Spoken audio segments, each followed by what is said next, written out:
Ilahi anta maksudi wa ridhaka matlubi a'tini mahabbatan wa ma'rifatan. Bismillahirrahmanirrahim. Assalamualaikum warahmatullahi wabarakatuh.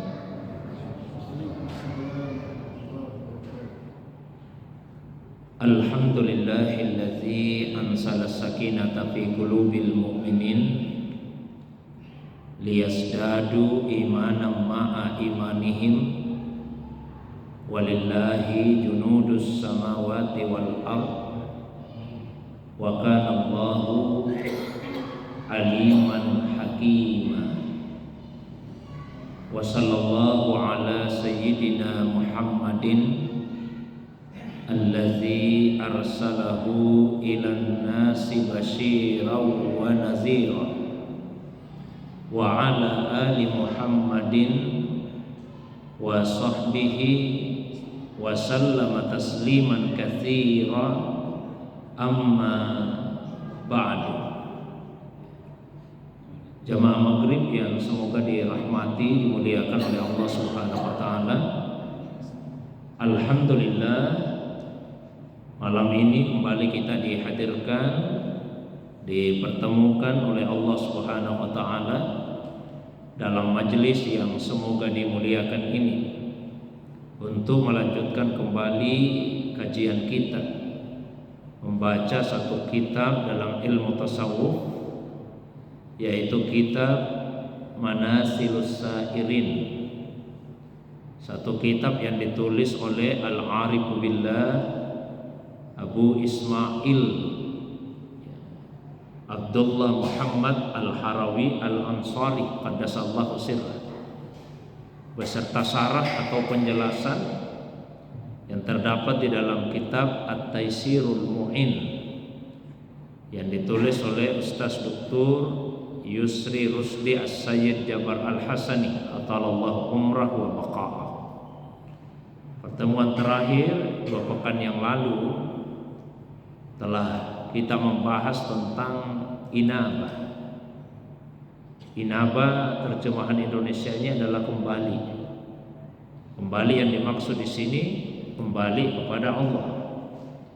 Ada 3 istilah yang digunakan di dalam Al-Quran untuk menunjukkan kembalinya seorang hamba kepada Allah.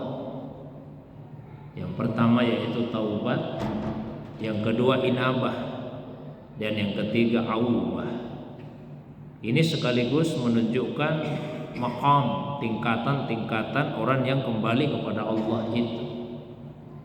Yang paling rendah disebut dengan taubat. Maka istilah taubat digunakan pada umumnya di dalam Al-Quran untuk orang-orang yang beriman.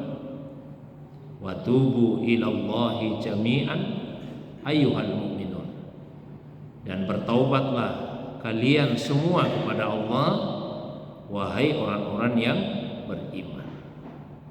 Sementara inabah digunakan untuk para aulia as-salihin al-muqarrabina ilallah, untuk wali-wali Allah yang soleh, orang-orang yang dekat kepada Allah Subhanahu wa ta'ala. Di dalam Al-Quran pada surah Az-Zumar ayat 54 Allah SWT berfirman, wa anibu ila rabbikum, dan kembalilah kalian kepada Tuhanmu. Begitu juga di surah Qaf ayat 33 Allah berfirman, wa jaa biqalbim munib, dan dia datang dengan hati yang munib, hati yang inabah, yang kembali kepada Allah SWT. Kemudian yang paling tinggi disebut dengan aubah. Ini sifatnya para nabi, para rasul. Misalnya di dalam Al-Quran Nabi Ibrahim alaihissalam disifati sebagai inna Ibrahim la halimun awwahum munib, tapi juga disifati sebagai innahu ni'mal abdu innahu awwab, awwab, ya, sebaik-baik hamba sesungguhnya dia awwab. Ini juga sifatnya Nabi Daud alaihissalam dan nabi-nabi yang lain.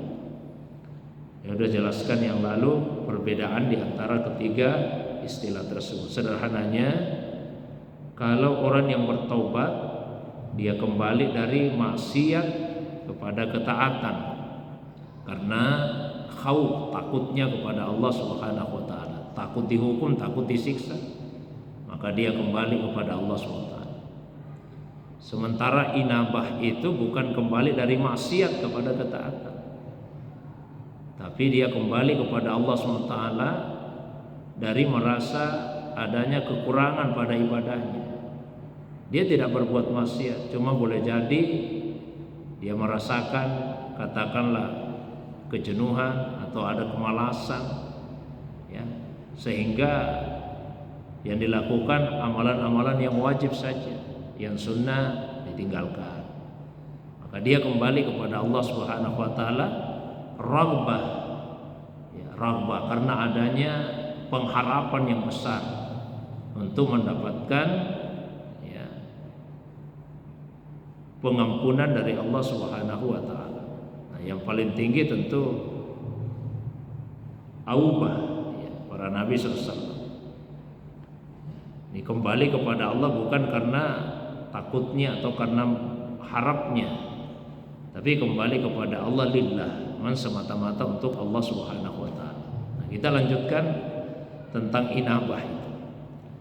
Qala al-musannif nafa'ana Allahu bi ulumihi wa ulumi masyayikhihi wa talamizatihi fid dharaini amin ya rabbal alamin. Al-inabatu salasatu asya. Ar-ruju'u ilal haqqi islahan kama raja'a ilaihi i'tizaran, war-ruju'u ilaihi wafa'an kama raja'a ilaihi ahdan, war-ruju'u ilaihi halan kama raja'a ilaihi ijabatan. Kemudian penulis kitab ini, semoga Allah memberikan pada kita manfaat melalui ilmunya, ilmu dari para masyayikh, guru-gurunya, ilmu dari murid-muridnya di dunia dan di akhirat. Beliau berkata, al-inabatu salah satu asya. Inabah atau kembali kepada Allah Subhanahu wa taala itu ada tiga macam.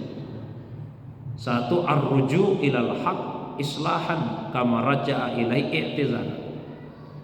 Dia rujuk kembali kepada Allah al-haq dengan cara islah, memperbaiki diri sebagaimana ia kembali kepada Allah i'tizar, dengan disertai permohonan ampun kepada Allah. Jadi ini kondisi pertama, parruju i'tizaran, yakni al-istighfaru bil lisan. Rujuk dengan i'tizar yaitu dengan istighfar, memohon ampun dengan lisan. Kemudian tidak hanya i'tizar tapi juga islah. Islah artinya memperbaiki. Summa islah ma afsadtahu bisababi taksirika, yaitu engkau memperbaiki apa yang telah engkau rusak. Yang dirusak di sini maksudnya karena kekuranganmu dalam beribadah kepada Allah Subhanahu wa taala. Fatuslihu aqwalaka wa amalaka ihya'an liwaqti litamsaliha ahwaluka. Maka engkau memperbaiki ucapanmu, perbaiki amalmu dengan menghidupkan waktumu yang akan memperbaiki keadaan-keadaanmu. Jadi ini rujuk yang pertama, ya. Kembali kepada Allah yang pertama, i'tizar, mohon ampun kepada Allah Subhanahu wa taala sembari memperbaiki kekurangan-kekurangan pada ibadah kita. Kemudian rujuk yang berikutnya yaitu wafa'an li ahdi taubah allazi aqadtahu bainaka wa baina rabbik. Kembali kepada Allah SWT dengan memenuhi janjimu kepada Allah.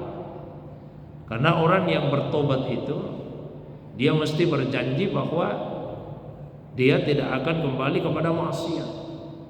Dia punya azam, punya tekad yang sangat kuat bahwa tidak akan kembali untuk melakukan perbuatan dosa. Nah, maka orang yang rujuk kepada Allah dia mesti memenuhi janjinya kepada Allah Subhanahu wa taala tersebut. Lalu yang ketiga, dia kembali kepada Allah dengan segala keadaannya, zahirnya, batinnya diperbaiki. Sebagaimana dia berusaha untuk memenuhi panggilan Allah SWT melalui 3 tahap yang sebelumnya. Ia qaza, ada kesadaran, kemudian taubat, muhasabah, baru kemudian masuk kepada inabah itu. Wa inna ma yastaqimur ruju' ilahi islahan bisalasati asya bil khuruji minat tabi'at wa tawajjuh lil atharat wa istidrakul faitat. Lalu tidaklah seseorang itu lurus benar kembalinya kepada Allah dengan Islam memperbaiki diri kecuali apabila dia melakukan 3 hal. Jadi syaratnya kembali kepada Allah dengan memperbaiki diri itu ada 3 hal. 1, khuruj minat tabi'at, yaitu keluar atau meninggalkan tabiat, konsekuensi dari perbuatan. Maksudnya apa? Raddi hukukil khalaik allati ta'allaqat bi fi zimmati, mengembalikan hak-hak manusia kalau dosa itu berkaitan dengan hak manusia. Kalau misalnya ada barangnya orang pernah diambil, maka syarat taubatnya memperbaiki diri, ya barang itu harus dikembalikan ya, kalau dalam bentuk barang. Wa biqada'il hukuk allati bainaka wa baina rabbik, dan memenuhi hak-hak antara dirimu dengan Tuhanmu. Jadi kalau dosa itu meninggalkan kewajiban-kewajiban kita, ya maka kita mesti mengganti kewajiban itu. Nanti akan dibahas poin terakhir. Kemudian wa antashkura bil alam indal wuqufi ayyi taqsir. Ya, kamu mesti merasakan ada kepedihan ketika melakukan dosa. Karena ada orang berbuat dosa, dia nikmati saja dosanya itu. Saya sampaikan sebelumnya bahwa ini adalah tingkatan nafsu yang paling rendah, nafsu ammarah bisu. Kalau berbuat dosa dan dia nikmati dosanya, tidak ada rasa pedih di hatinya, tidak ada rasa menyesal sama sekali ketika berbuat dosa. Lalu yang berikutnya, wa antas tadrika ma fataka min ibadat kaqada'il fawaid. Ibadah-ibadah yang kamu tinggalkan mesti diqada, wajib untuk diqada. Kalau itu ibadah wajib. Kalau sunnah, ya sunnah juga untuk diqada. Misalnya sholat.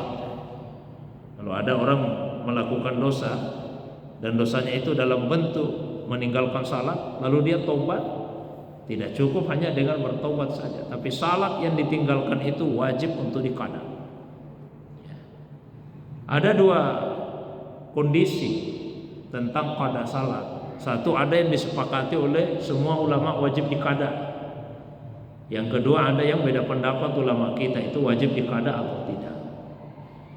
Yang disepakati ulama wajib diqada yaitu salat yang ditinggalkan karena ketiduran atau karena kelupaan. Ini semua ulama sepakat wajib diqada, dan tidak ada dosa atas orang yang meninggalkan salat karena betul-betul kelupaan dan betul-betul ketiduran. Misalnya jamaah yang dimuliakan Allah, karena kecapean di malam hari tidur, apalagi cuaca yang dingin, turun hujan sampai subuh, hujan deras terus. Begitu bangun, ternyata sudah jam 8 pagi, ketiduran lewat waktu subuh. Jam 8 pagi itu kalau untuk di negara kita, di daerah kita, sudah bukan lagi waktunya subuh, tapi salat subuh tetap wajib dikerjakan. Itu namanya qada, dan ini disepakati semua ulama. Atau ada orang karena begitu tenggelam dalam pekerjaannya, misalnya satu aktivitas, dia lupa salat subuh, dia baru ingat setelah masuknya waktu asar. Dia tetap wajib melaksanakan salat zuhur itu meskipun sudah lewat waktunya. Jadi lewatnya waktu tidak berarti lewatnya kewajiban. Kewajiban itu tetap wajib dikerjakan. Dan ulama sepakat atas hal itu, karena di hadis jelas disebutkan oleh Nabi, man nama an salatin au nasiyaha falyusalliha idza zakaraha. Barang siapa yang tidur sehingga dia tidak melaksanakan satu salat, atau dia lupa sehingga dia tidak melaksanakan satu salat, kerjakan salat itu begitu dia ingat, kalau karena lupa, atau begitu dia bangun kalau karena ketiduran. Nah, ini ulama semua sepakat. Yang beda pendapat ulama yaitu salat yang ditinggalkan dengan sengaja, bukan karena ketiduran, bukan karena kelupaan. Ada sebagian kecil ulama yang mengatakan tidak diqada, cukup taubat sungguh-sungguh. Tapi 4 imam mazhab dalam mazhab fikih semua berpendapat wajib qada. Ulama tasawuf juga seperti misalnya penulis kitab ini Al-Arifu Billah Abu Ismail Abdullah Muhammad Al-Harawi qaddasallahu sirrah juga berpendapat seperti itu, wajib qada. Alasannya sebetulnya mudah dipahami. Mohon maaf jamaah dimuliakan Rasulullah. Kalau ada orang ketiduran sehingga dia tidak salah, ya, ini ketiduran Pak, sehingga dia tidak salah, itu berdosa atau tidak? Ketiduran Pak, ada orang ketiduran sehingga dia tidak salah, berdosa atau tidak? Yang tidak kan ketiduran, ya. Dia tidak berdosa, tapi dia wajib mengqada salat itu. Ada orang betul-betul lupa, dia tidak ingat sehingga dia tidak salat, ini berdosa atau tidak? Tidak. Tapi dia wajib mengqada. Ini orang tidak berdosa tapi wajib mengqada. Nah, sekarang kalau ada orang sengaja meninggalkan salat, dia berdosa atau tidak? Berdosa. Mestinya lebih wajib lagi mengqada. Orang tidak berdosa saja, ini kan orang tidak berdosa Pak, karena dia lupa atau ketiduran, tapi dia diwajibkan mengqada.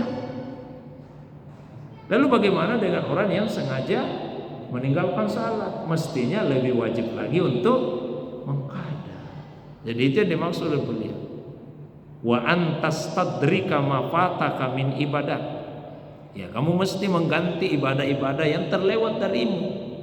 Qaqada'il fawaid minas salawat. Seperti salat-salat yang terlewat. Begitu juga zakat yang terlewat. Ada orang dia tidak bayar zakatnya 2 tahun lalu tidak bayar. Baru sekarang ada kesadarannya. Ya bukan cuma tahun ini saja yang dibayar. Yang 2 tahun lalu wajib dibayar. Yang 1 tahun lalu wajib dibayar juga. Puasa yang ditinggalkan sengaja itu wajib diqada. Wajib diqada. Beda dengan orang kafir. Kalau orang kafir dia masuk Islam umur 40 tahun, ya dia tidak wajib mengganti salat yang tidak dia kerjakan dari balik sampai umur 40. Karena pada saat dia kafir tidak ada kewajiban salat baginya. Keimanannya itu menghapus semua dosa-dosanya. Tapi kalau kita Pak, seorang muslim dari balik ini muslim tidak salat sampai umur 40 tahun, maka salat yang ditinggalkan 30 tahun itu kalau baliknya 10 tahun wajib diqada semua. Nah, itu orang yang sungguh-sungguh taubatnya kepada Allah Subhanahu wa taala. Ya, puasa juga begitu. Puasa juga. Ya. Ini kan terjadi sebetulnya karena meremehkan ibadah, meremehkan kewajiban, sehingga kita tinggalkan begitu saja. Tapi begitu Allah beri kita kesadaran, maka salah satu cara kita rujuk kepada Allah itu kembali kepada Allah, ganti apa yang tertinggal tadi. Nah, itu rujuk yang pertama, dengan islah, memperbaiki kesalahan-kesalahan kita, memperbaiki kesalahannya, kewajiban yang tertinggal diganti. Kemudian wa inna ma yastaqimur ruju' ilaihi wafa'an bisalasati asya. Rujuk kepada Allah tadi dengan menepati janji kita kepada Allah. Buktinya apa? Bil khalasi min ladzati dzambi, melepaskan diri dari kelezatan dosa. Ya, jangan sampai kita merasakan dosa itu sebagai sesuatu yang lezat, sesuatu yang nikmat.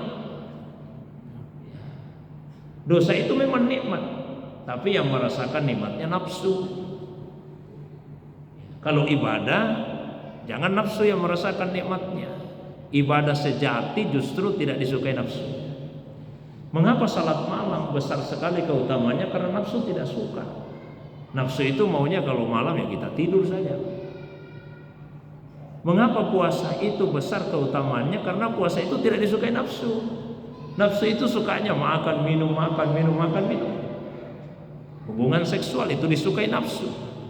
Nah, puasa ibadah sejati bertentangan dengan apa yang dimaui oleh nafsu kita. Jadi kalau ibadah nikmat bukan nafsu yang merasakan nikmat, tapi kalbu kita, hati kita, ruh kita yang merasakan nikmatnya.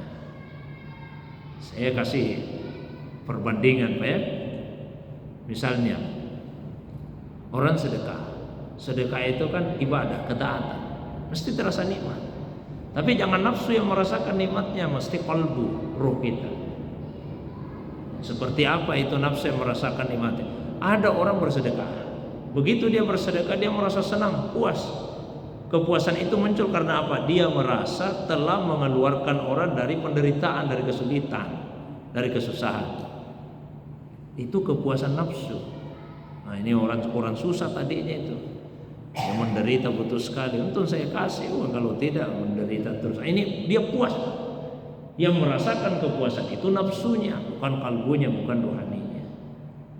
Beda kalau misalnya ada seorang hamba dia sedekah. Kesadaran di hatinya apa? Saya dikasih harta oleh Allah, dititipi harta oleh Allah. Dan tidak semua itu hak saya. Di Al-Quran disebutkan pada harta-hartamu ada haknya orang lain.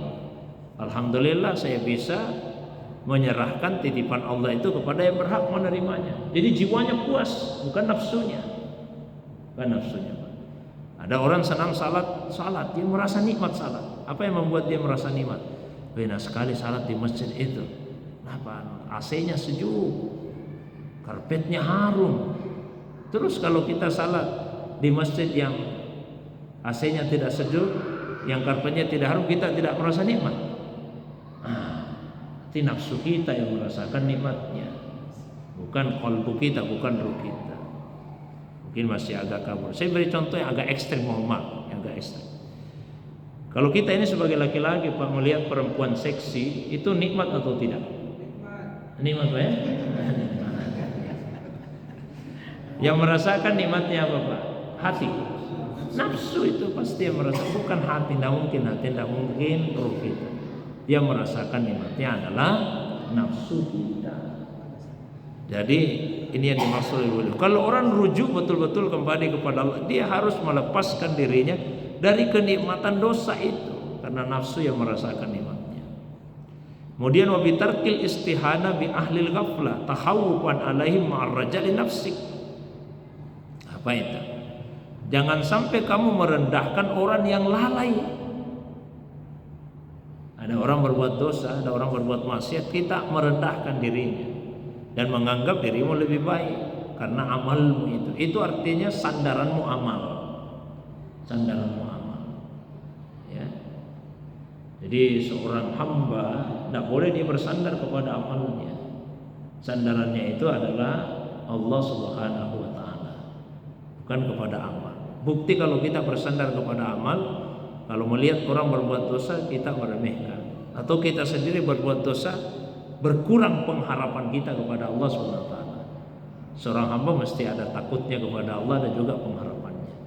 Tapi kapan kita takut, kapan kita berharap?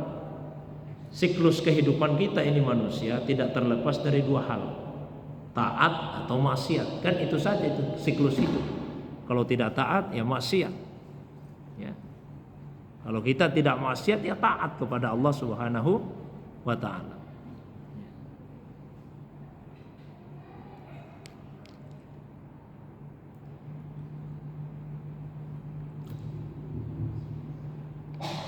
Seperti itu siklus kehidupan kita, taat maksiat, taat maksiat. Alhamdulillah saat ini kita di masjid, sholat maghrib tadi, sekarang pengajian, ini kan ketaatan. Kesempatan lain, waliyazubillah, mungkin kita terjerumus dalam dosa. Nah pertanyaannya sekarang, seorang hamba, dia merasa takut kepada Allah itu pada saat dia taat atau pada saat dia maksiat? Kapan kita takut kepada Allah? Ketika taat atau ketika maksiat? Takutnya sama Allah Kapan takut sama Allah? Ketika berbuat dosa atau pada saat taat? Pada saat taat. Terus kapan kita berharap kepada Allah?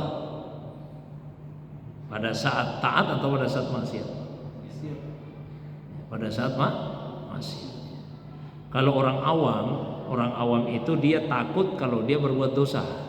Orang awam berbuat dosa dia takut sama Allah. Saya dihukum ini karena saya sudah berbuat dosa. Tapi kalau dia taat, dia berharap kepada Allah. Saya akan dikasih rahmat oleh Allah ini karena saya taat. Itu orang awam. Tapi kalau ahli ma'rifat sebaliknya, takutnya itu ketika dia taat dan berharapnya pada saat maksiat.